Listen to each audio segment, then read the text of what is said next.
নমস্কার বন্ধুরা, পম্পার কিচেনে আপনাদের সকলকে স্বাগত।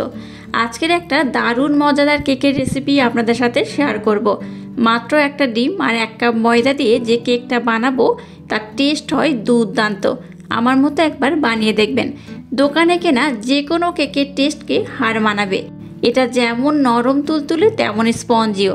বাড়িতে বানানো এই টেস্টি কেকটা দেখতে এতটাই সুন্দর যে বাচ্চা থেকে বড় সবাই ভীষণই পছন্দ করবে। আর একবার খেয়ে দেখবেন, বারবার বানাতে ইচ্ছা হবে। তাহলে চলুন নরম তুলতুলে স্পঞ্জি আজকের এই কেকের রেসিপিটা দেখে নেওয়া যাক। আজকের কেকটা বানানোর জন্য দেখুন এখানে আমার একটা ডিমের প্রয়োজন। তাই দেখুন একটা ডিম আমি নিয়ে নিয়েছি। ডিমটাকে প্রথমে আমি ফাটিয়ে নেব। এবার এই ডিমের মধ্যে দিয়ে দেবো ব্লেন্ড করে রাখা চিনি। এখানে দেখুন আমি হাফ কাপ ব্লেন্ড করা চিনি নিয়েছি। আপনারা চাইলে কিন্তু বড় দানা চিনি বা গোটা চিনির দানা ব্যবহার করতে পারেন, তবে চেষ্টা করবেন ব্লেন্ড করা চিনি ব্যবহার করার। চিনিটা যদি ব্লেন্ড করা হয় তাহলে কিন্তু ডিমের সাথে চিনিটাকে ব্লেন্ড করতে খুব সুবিধা হবে। আর এই যে কাপটা নিয়েছি এই কাপের মাপ করে কিন্তু আমি সমস্ত উপকরণ ব্যবহার করব। এখানে আমি দেখুন হাফ কাপ ব্লেন্ড করে রাখা চিনি দিয়ে দিলাম। এবার চিনি আর ডিমটাকে আমি খুব ভালোভাবে কিন্তু ব্লেন্ড করে নেব। এটাকে ব্লেন্ড করতে একটু সময় লাগে। ডিম আর চিনিটাকে যতটা ভালোভাবে ব্লেন্ড করবেন কেকটা কিন্তু ততটাই স্পঞ্জি নরম তুলতুলে হবে আর একদম স্পঞ্জের মতো ফুলেও যাবে। দেখতে তো হয় খুব সুন্দর, খেতে হয় দুর্দান্ত। এবার এইভাবে এটাকে আমি কন্টিনিউ ব্লেন্ড করব। এইভাবে ব্লেন্ড করতে করতে দেখবেন একটা ফেনা তৈরি হবে আর এই ডিমের কালারটা একদম চেঞ্জ হয়ে যাবে। এটাকে মিনিমাম 10 থেকে 15 মিনিট খুব ভালোভাবে ব্লেন্ড করবেন।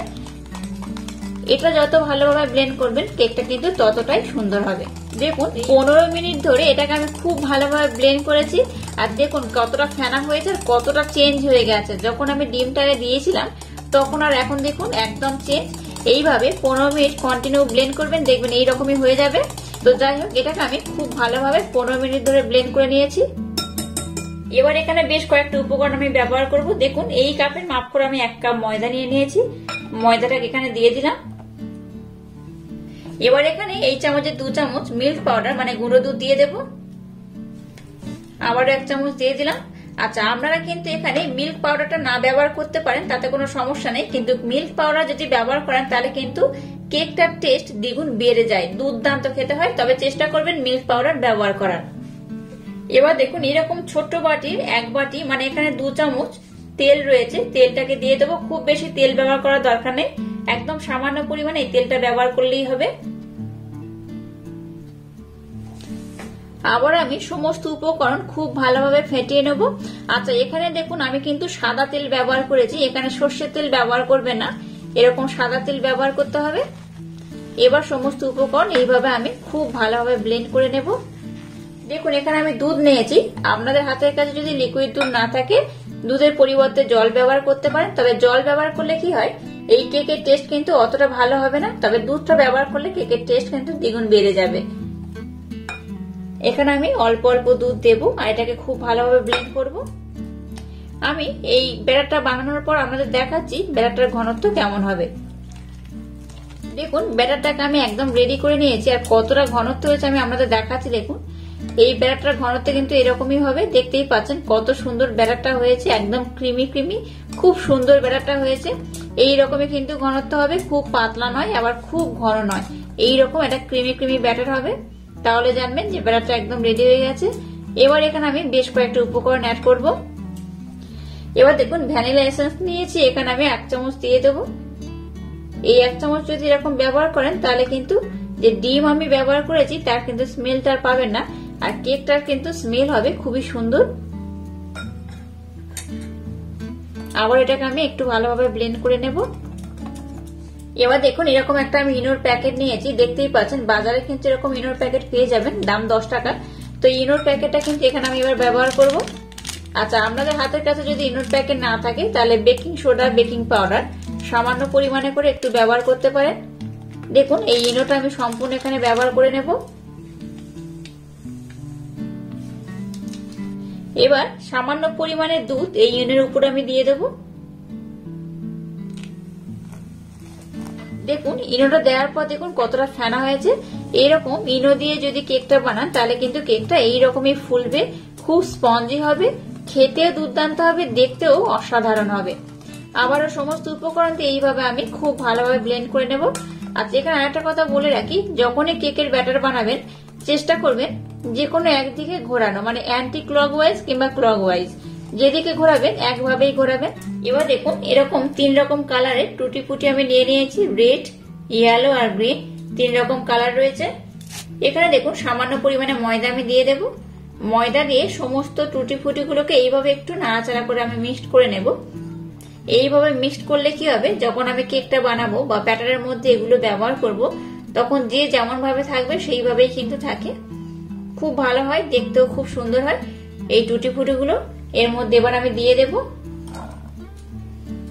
টুটি ফুটি দেওয়ার পর আবার আমি এইভাবে খুব ভালোভাবে এটাকে ব্লেন্ড করে নেব।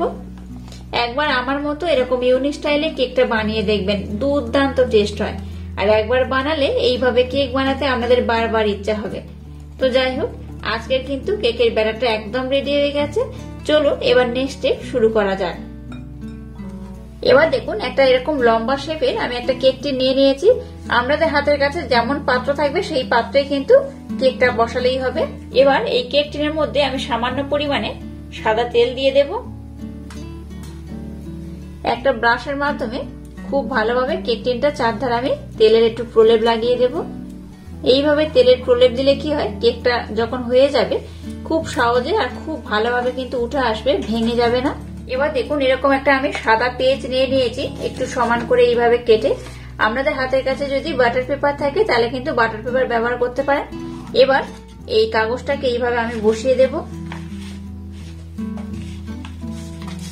আর এই কাগজের উপরেও কিন্তু আমি একটু তেলের প্রলেপ লাগিয়ে দেবো। এক্সট্রা করে তেল দেওয়ার দরকার নেই, এই ব্রাশটা দিয়ে একটু লাগিয়ে দিলেই হবে।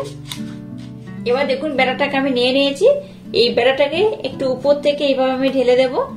চেষ্টা করবেন ব্যাটারটা একটু উপর দিয়ে ঢালা, তাহলে কিন্তু এর মধ্যে কোনো লাম্পস বা এয়ার বাবলস থাকে না। এইভাবে সমস্ত ব্যাটারটা আমি পাত্রের মধ্যে দিয়ে দেব। দেখুন ব্যাটারটাকে আমি খুব ভালোভাবে দিয়ে দিয়েছি। এবার এটাকে আমি একটু এইভাবে ট্যাপ করে নেব।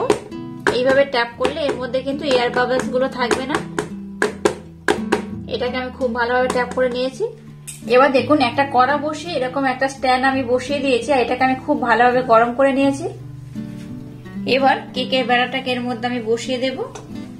এবার দেখুন এরকম একটা আমি পাত্র নিয়ে নিয়েছি। এই পাত্রটা দিয়ে এবার এটাকে আমি ঢাকা দিয়ে দেব। আর এটা হয়ে যাওয়ার পর আমি আপনাদের জানিয়ে দেবো এটা হতে কত সময় লাগলো। দেখুন আমি 10 মিনিট পর আপনাদের দেখাচ্ছি। দেখুন এটা কেমন হয়েছে, কতটা ফুলে গেছে 10 মিনিটের মধ্যে।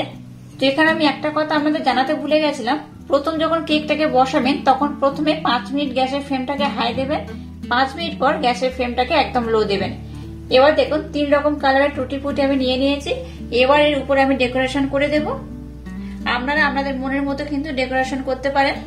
যদি আমি আগে এই টুটি ফুটি ব্যবহার করতাম তাহলে কিন্তু এগুলো কেকের মধ্যে চলে যাওয়ার সম্ভাবনা থাকে, তাই 10 মিনিট পর এগুলোকে আমি ব্যবহার করছি। এইভাবে যদি একটু পরে ব্যবহার করেন তাহলে কিন্তু কেকটা দেখতে খুব সুন্দর হয়। বাচ্চা থেকে বড় সবাই কিন্তু ভীষণ আকৃষ্ট হবে। দেখুন টুটি ফুটি গুলো দিয়ে আমি খুব সুন্দর করে এটাকে ডেকোরেশন করে নিয়েছি। আপনারা আপনাদের মনের মতো ডেকোরেশন করবেন। আবার এটাকে আমি ঢাকা দিয়ে কিছুক্ষণ হতে দেবো। দেখুন আবার আমি আপনাদেরকে 15 মিনিট পর দেখাচ্ছি। দেখুন কত সুন্দর কেকটা হয়েছে। কেকটা কিন্তু একদম হয়ে গেছে। আমি এই একটা কাঠির মাধ্যমে আপনাদের দেখিয়ে দিচ্ছি কেকটা হয়েছে কিনা। আমি আগে একবার চেক করেছিলাম, আবার আমি চেক করছি, আপনাদের দেখাচ্ছি। দেখুন এই দেখুন এটা সম্পূর্ণটা দিয়ে দিলাম। এই দেখুন কারিটার গায়ে কিন্তু কিচ্ছু লেগে নেই, দেখে বুঝতেই পারছেন এটা কিন্তু খুব ভালোভাবে হয়ে গেছে। আর এই কেকটা হতে সময় লেগেছে 35 মিনিট। এবার আমি গ্যাসটাকে বন্ধ করে দিলাম। কেকটা রেডি হয়ে গেছে। দেখুন কেকটা কত সুন্দর হয়েছে। দেখুন কেকটাকে কিন্তু আমি খুব ভালোভাবে ঠান্ডা করে নিয়েছি। এই দেখুন হাত দিতে পারছি, এইভাবে ঠান্ডা করে নিয়েছি। আর কত অপূর্ব অসাধারণ দেখতে হয়েছে দেখুন। আর এই যে আমি তলাতে কাগজ দিয়েছিলাম, এই কাগজটা ধরেই কিন্তু আপনারা ওঠাতে পারবেন। আমি এটাকে আস্তে আস্তে এইভাবে উঠিয়ে নেব। এবার এই কাগজটা ধরে আমি আস্তে আস্তে উঠিয়ে নেব। এই দেখুন কত সুন্দর হয়েছে দেখুন। আর পাত্রের গায়ে দেখুন একদম কিন্তু কিচ্ছু লেগে নেই, একদম পরিষ্কার হয়ে উঠে গেছে। এবার একটা আমি প্লেট নিয়ে নিলাম। আর দেখুন কেকটা কত সুন্দর হয়েছে। এই দেখুন আমি নিচের এই কাগজটাকে এবার উঠিয়ে নেব।